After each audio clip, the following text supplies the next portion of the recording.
Okay, guys, Schofield from 800 Tech. So we just completed our fifth webinar where we touched on the implementation phase, discussing the project and what the role of project management in the digital transformation and also in getting you to where you need to be able to be globally competitive. So we had our guest, Renata Sankar. We want to thank you again, Renata, from our Renata Sankar Limited Production Limited. We want to thank you for sharing of your expertise and your time with us, on the webinar. So, guys, a couple of takeaways that I want to share that we discussed, during the webinar series. One, what we discussed is understanding the business case, and this is important in the initial phases of creating a project plan. Understand the business case, understand why it is we're doing this project or group of projects. Why are these things necessary for the business? So we need to understand the business case. Then we need to create our teams. And the teams sometimes may need to include somebody on your customer side or some grouping of customers. Maybe just to inform them that, hey, we're going through a transformational process, so there may be some delays.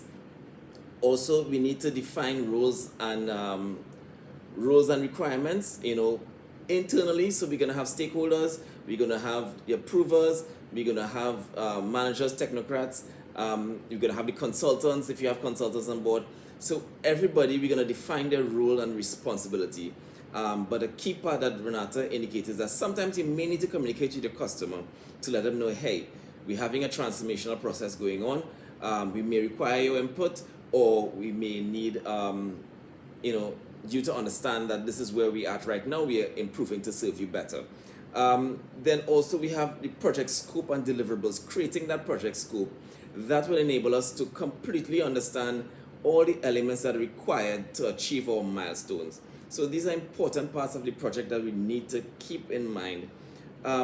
Managing change. Of course, change is inevitable sometimes. Sometimes we may get into a project and then we may misinterpret the scope or we misinterpret the effort that's required, and they would need to have a change request go out. So we would then have a process in place, which Renata spoke about. So you can look at the video, the webinar series on project management, and you will get that detailed process as outlined by Renata, where she indicated that there's a process in place to manage change, because the change, of course, would affect the cost, the timeline, the resources, so it's not just, we need more money to implement something or to affect something here, but it affects the entire project as we go along.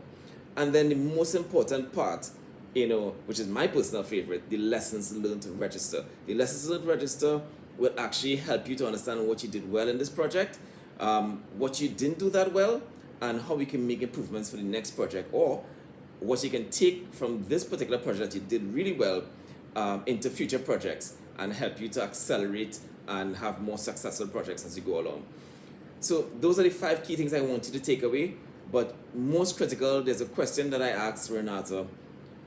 Company size. Does company size really matter in terms of having a project manager on board or planning for projects? Of course, the answer is no. Any project, any company size, even an individual, once you're doing a transformation or you have a project ongoing, you need to factor in cost and a resource for project management.